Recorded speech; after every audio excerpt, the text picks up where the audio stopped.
Hello friends, welcome to my channel Learning Electronics. In this lecture number 20 of root locus, we are going to study graphical method of determining gain K for given damping ratio zeta, and we are also going to solve one problem which came in GATE 2014 and it is related to this method. So before starting the video, please subscribe my channel and also press the bell icon so that you can get more updated videos from here. In higher order systems, the damping ratio is controlled by the dominant pair of roots. What is this dominant roots? Dominant roots are the roots which are near to the origin in the S-plane. So in higher order systems, the damping ratio is controlled by the dominant pair of roots, and if these dominant pair of roots are complex conjugate of each other, then such roots can be represented as S is equal to minus of zeta omega n plus minus j omega n under root 1 minus zeta square, which can also be written as S is equal to minus of zeta omega n plus minus j omega d.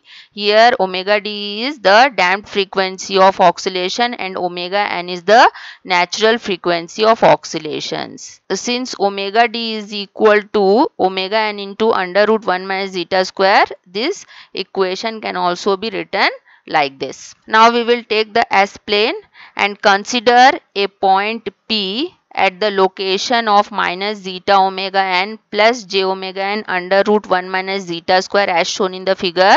And here we can see that this point is to the left hand side of the S-plane. Now if a phasor is drawn from the origin, then the angle subtended by this phasor with respect to negative real axis is theta. By geometry we will find out this value of angle theta. For this we will take this triangle which is PXO. So in triangle PXO, cos theta can be written as, we know that cos theta is equal to base upon hypotenuse. So here base is equal to OX and hypotenuse is equal to OP. So we can find out the base from this diagram. It is equal to zeta omega n. We will only take the magnitude here. So it will be equal to zeta omega n divided by OP. Now we have to find out this hypotenuse OP by Pythagoras theorem. So by Pythagoras theorem, OP will be equal to under root this OX square plus XP square. Now we will put the value of OX and XP in this equation. So OP will be equal to under root OX is equal to zeta omega n whole square plus XP will be equal to this value. That means it will be equal to omega n under root 1 minus zeta square whole square. So this is the equation of OP we are getting. Now we will simplify this equation.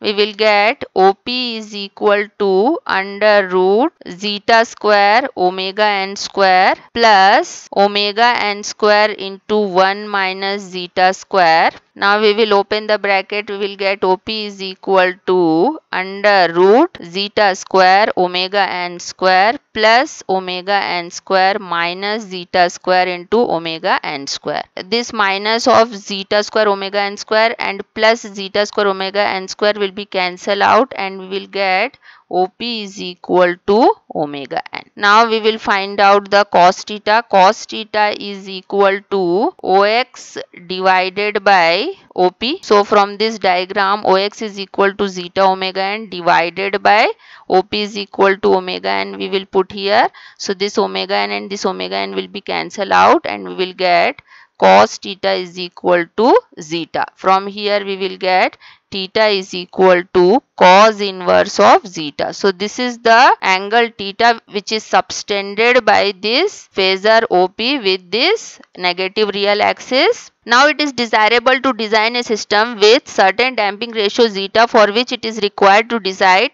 corresponding value of system gain K. So this system gain K is determined with the help of root locus by following these steps. First step is to draw the root locus and choose same scale of x and y axis. Second step is to calculate the value of theta is equal to cos inverse zeta. That means we have to use this formula to calculate the value of theta. Third step is to draw the line at an angle of theta from the origin such that theta is measured from the negative real axis in the clockwise direction. Then fourth step is to determine the intersection point of this line with the root locus sketched. Then last step, for this intersection point we have to apply the magnitude condition to find out the value of gain k. Now to understand all these steps, let us take one question.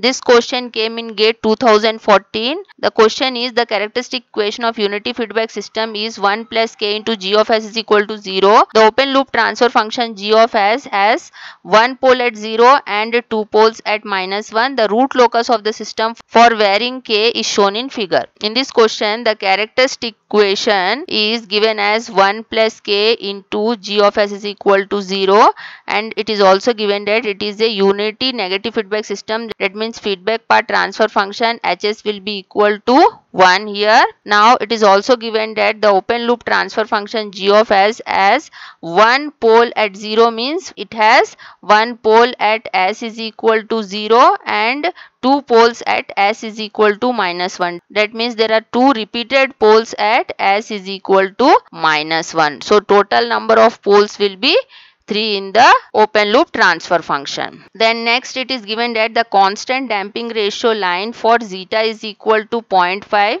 intersect root locus at point A. That means the intersection point of the root locus and this phasor from this origin is point A given, and the distance from the origin to point A is given as 0.5. That means the distance from this origin to this intersection point is equal to 0.5, and we have to find out the value of k at this point A. Now let us solve this problem by following all the steps of finding the value of k which we have studied just now. First step is to draw the root locus and choose the same scale for x and y axis. So as in the question, the root locus plot is already given. This is our root locus plot given. Here one pole is at s is equal to 0 and two repeated poles are at s is equal to -1. This s is equal to -3 is our breakaway point. At this point A we have to find out the value of gain k. Second step is to calculate the value of theta which is equal to cos inverse zeta. So here in this question zeta is equal to 0.5 is given, therefore theta will be equal to cos inverse of 0.5. When we solve this we will get angle theta is equal to 60 degree. Third step is to draw the line at angle of theta from the origin such that theta is measured from the negative real axis in clockwise direction.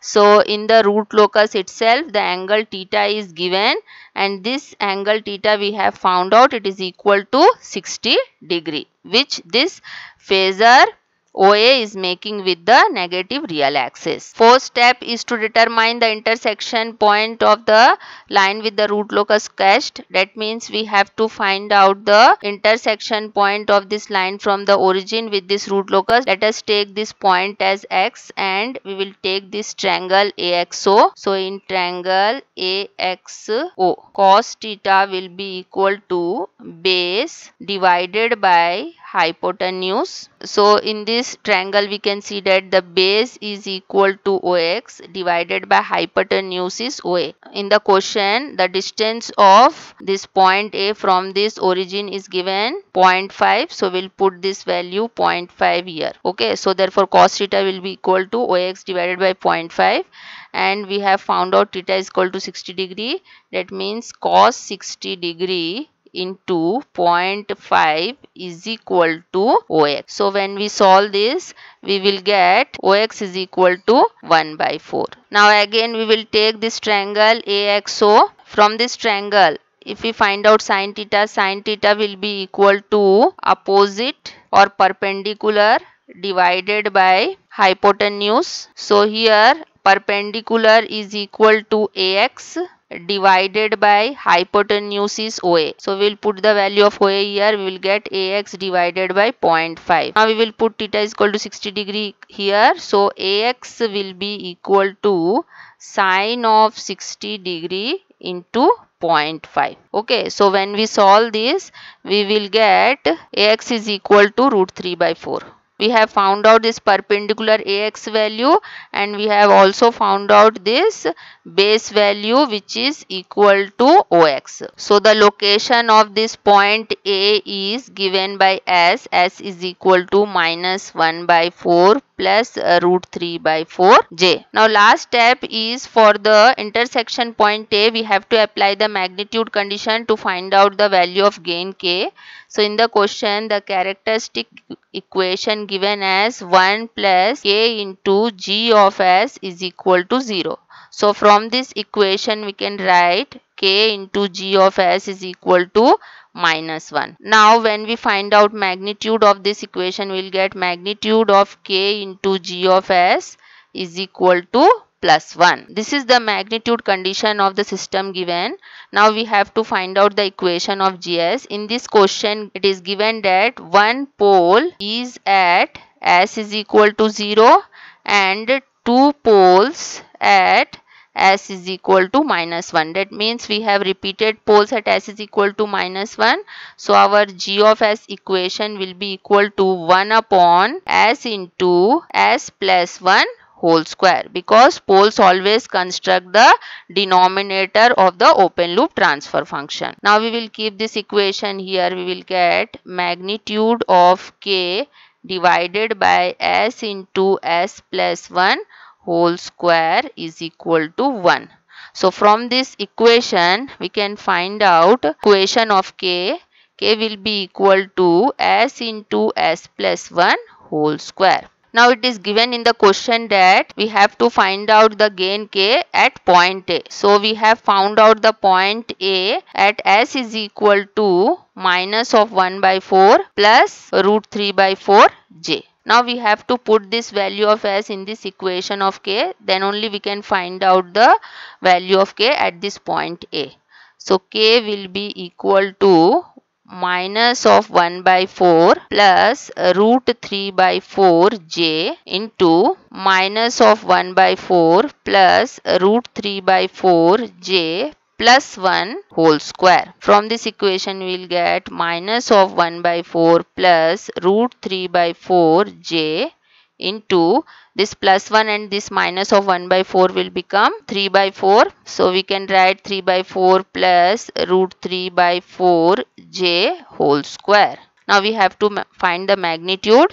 So we'll get K is equal to under root minus of 1 by 4 whole square plus root 3 by 4 whole square whole multiplied by under root 3 by 4 whole square plus root 3 by 4 whole square, then we have to the power 2. Now we have to open these brackets and find out the value of K. So from the above equation we will get K is equal to under root 1 by 16 plus 3 by 16, then multiplied by under root 9 by 16, then plus 3 by 16 whole square. K is equal to under root 4 by 16 into, from here we will get 12 by 16. So this will become K is equal to 2 by 4 to 12 by 16. So this 4 ones are 4, 4 3s are 12, we can write this 2 ones are 2, 2 8s are 16. So K will be equal to 3 by 8. We are getting final value of K is equal to 3 by 8. So the value of gain K is equal to 0.375. Now we have found out the value of K at this point A, which is equal to 0.375. So hope you have understood the topic. Thank you very much for watching, and please do subscribe my channel for more updates.